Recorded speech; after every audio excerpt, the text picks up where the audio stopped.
sesuatu yang dihalalkan oleh Allah. Pernikahan misalnya, ya. Mereka tabatul para pendeta itu mengharamkan dirinya tidak boleh menikah. Ketika itu diajarkan kepada kalian, fatuharrimunahu, apakah kalian mengatakan mengikuti pendapatnya? Ya. Sebaliknya, alaisu ahallu ma harramallahu fatuhilluna. Sebaliknya ketika Injil, Taurat mengharamkan sesuatu, kemudian pendeta alim rohimnya mengatakan halal, fatuhillunahu, kalian juga mengatakan halal. Ya. Hati tidak bisa mengelak dia kalau itu. Ya. Injil mengatakan babi itu haram, haram. Riba haram. Jadi yang mengharamkan riba itu tidak hanya Al-Quran kita. Injil mengharamkan riba, Taurat mengharamkan riba, semua syariat mengharamkan riba. Riba itu digambarkan oleh Rasulullah, wa inna min adnar riba. Ya, kalau mencari dosanya itu dosa ringannya riba, yang paling ringan itu kata Rasulullah seperti anak memerkosa ibu kandungnya, itu riba. Ya. Haram dalam Taurat, dalam Injil. Ketika itu dikatakan halal oleh pendetanya, fatuhillunahu, bukankah kamu juga menganggap halal oleh hati? Ya. Dia menjawab, nah, iya. Kata Rasulullah, padilka ibadatuhu, itu juga bentuk ketundukan kepada Allah. Jadi hukum itu bisa menjadi Allah. Ketika Quran mengatakan wala taqrabuz zina innahu kana fahisha, kamu jangan mendekati zina, itu perbuatan yang buruk sekali. Sudah diwanti-wanti, ada yang berzina. Allah mengatakan azaniyatu wal azani wal zaniyatu fajlidu kulla wahidin minhuma mi'ata jaldah. Kalau sudah diingatkan ada yang nekat zina, kalau dia belum menikah, jilid 100 kali. Kalau sudah menikah, ajar sampai mati. Kalau kemudian ada undang-undang yang mengatakan bahwa hubungan suami istri bisa dikatakan salah kalau ada pemaksaan. Ya, kalau itu sama itu suka sama suka tidak zina. Undang-undang itu kalau dibuat disepakati, berarti yang membuat, yang menyepakati termasuk tauhid menurut Ibnu Qayyim al-Jauziyah.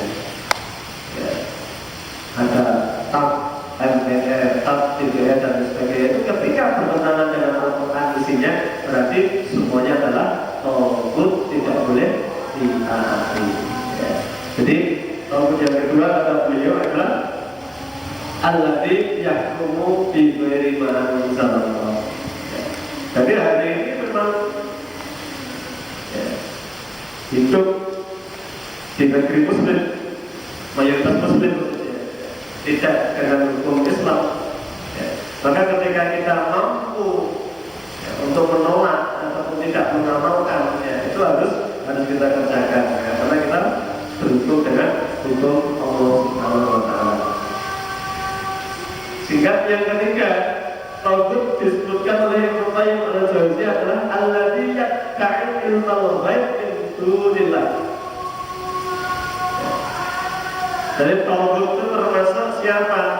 Mereka yang mengaku mengetahui hal-hal yang gaib. Ya. Dukun, paranormal, ya, tentang ramal dan lain sebagainya, itu tauhid yang harus dijauhi, ya, tidak boleh ditaati. Ya. Dan beberapa hal lagi yang disebutkan oleh Imam Ghazali. Jadi kembali ke ayat tadi, ya, sama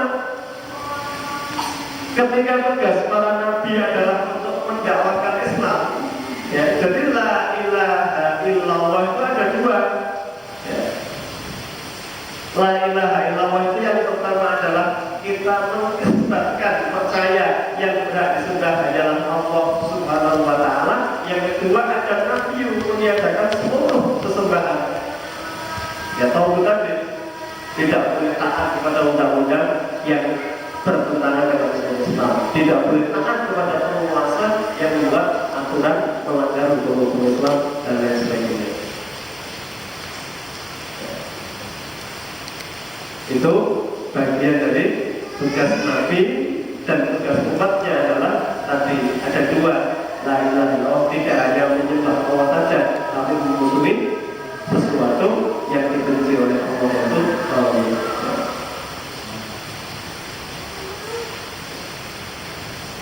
Ayat yang ketiga, setelah Nabi menjelaskan inti dakwahnya, yaitu memusuhi tauhid dan ngajak menyembah hanya kepada Allah. Tugas berikutnya wa anistaghfiru rabbakum. Nabi mengajarkan minta ampunlah kalian semua kepada Allah, istighfar, taubatlah kalian kepada Allah, summa tubu ilaihi, taubatlah kepadanya. Yumatikum matan hasanan, kalian akan diberi oleh Allah kenikmatan yang baik, ila ajalin musamma, sebatas takdir yang dibuat oleh Allah Subhanahu wa Ta'ala. Ya. Ini terkait dengan firman Allah, dikaitkan dengan surat yang ke-6.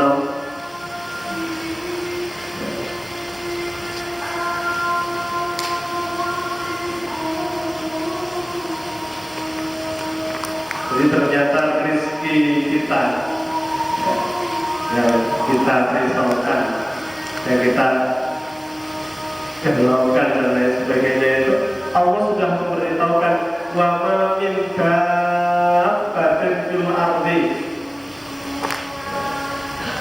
setiap binatang yang hidup di bumi, burung yang cacat pun itu. Satu hari Ibrahim bin Adham, tokoh sufi yang sering dijadikan kisah hikmah, masuk Imam Hasan al-Basri. Hasan al-Basri itu orang itu menganggap orang aneh, hidupnya itu harus beribadah, ngajar, ngaji, sholat, jihad. Ketika orang bertanya kepada beliau, apa rahasianya Anda santai sekali menikmati hidup ini? Kok nggak konsum dengan duit? Jawabannya apa beliau? Li'anna rizqa la yakhudhu ghairi fatma'ana rabbi. Islam mengajarkan rizki saya sudah dicatat oleh Allah Subhanahu wa Ta'ala dan tidak bakal diberikan kepada yang lain. Fatma'ana qalbi, maka hatiku tenang ketika beribadah. Allah mengingatkan wa ma min dabbatin fil ardi, tidak ada hewan yang hidup di dunia ini illa 'ala Allahi rizquha, yang tidak mendapatkan rezeki dari Allah. Kalau kita menyamar laba-laba ya, ketika dia buat rumah antara dua pohon, alam kabut, laba-laba, dia membuat rumah, muter selesai, kerjanya apa? Nunggu. Dan dilalahnya setiap hari itu mesti ada yang kesasar, entah kupu-kupu, entah campur, entah apa dia nabrak. Begitu nabrak di tempat jaringnya atau dia keluar, diambil, dimakan, ditunggu lagi motor, ada lagi. Laba-laba ya. dia tidak memprediksikan rumusnya apa sih terperangkap lewat dan lain sebagainya. Sebetulnya bukan tambah beban. Jadi kalau tambah beban itu kalau di kemarin ditangkap di Jakarta ya, di sekitar Monas, dia setiap hari kalau pelanggan minimal 7 orang, sama nyebar satu. Utama yang salah, ikhtiar yang salah. Tapi Allah selalu dalam memberikan karunia kepada hamba itu sebagian ditinggikan, sebagian direndahkan. Kadang nikmat itu sebagian mendapatkan susah, sebagian mendapatkan senang. Coba kalau orang tambah apa doanya? Mesti satu. Ya Allah, jangan sampai ini guru sing bocor, guru sing bocor. Doanya mesti itu. Gak bakal doa untuk masyarakat hanya orang bocor. Jadi Allah itu ketika memberikan kebahagiaan, kadang berdampak tidak baik kepada seseorang. Ya. Orang jual kucing misalnya ya, minggu rapayu, dukungannya mesti satu ya. Allah untuk orang sing mati mesti. Gak bakal nggak lupa begitu ya. Nanti ikhtiar bagian dari usaha dia. Adapun yang memberikan adalah Allah Subhanahu Wa Taala. Ya. Orang jual kucing itu begitu ada innalillah itu gak bertanya oleh alhamdulillah. Gila mesti ya. Mau seneng tak tahu aja kucing ini. Allah menjamin sesuatu yang kita risaukan. Allah mengatakan bahwa bahkan tidak ada hewan melata satupun di bumi yang tidak dijaga rezekinya oleh Allah. Wa ya'lamu mustaqarraha wa mustawda'aha. Bahkan Allah mengerti di mana akan didapatkan rezeki itu. Kullun fi kitabim mubin, semua itu sudah tercatat rapi di tulisan yang sangat jelas sekali. Dalam tafsirnya adalah fi lauhil mahfuz, dalam lauhul mahfuznya Allah Subhanahu wa taala. Jadi kita hari ini dapat berapa, ya, bulan ini dapat berapa dan lain sebagainya sudah ada di dalam Allah Subhanahu wa taala. Ya. Kita kembali ke ayat 3. Tapi Allah mengingatkan wa anistaghfiru rabbakum, termasuk penyebab lancarnya rezeki itu adalah istighfar. Tubu ilallah, taubat kepada Allah. Allah menjamin kalau sudah istighfar, sudah taubat, jauhi maksiat, yumatikum matahan hasanah. Kalian dijamin oleh Allah, dilancarkan rezekinya, dimudahkan hidupnya, ila ajalin musamma, sampai batas hanya Allah yang Maha Tahu. Hanya Allah yang Maha Tahu. Ketika kita memandang rezeki itu bagian dari sesuatu yang sudah dipastikan oleh Allah, Rasulullah mengajarkan, karena kita tidak pernah mengerti di mana rezeki kita dijatah oleh Allah Subhanahu wa taala, seberapa dan lain sebagainya, kita diajarkan untuk mengupayakan hal-hal yang mendekatkan kepada rezeki, termasuk istighfar, tidak banyak maksiat.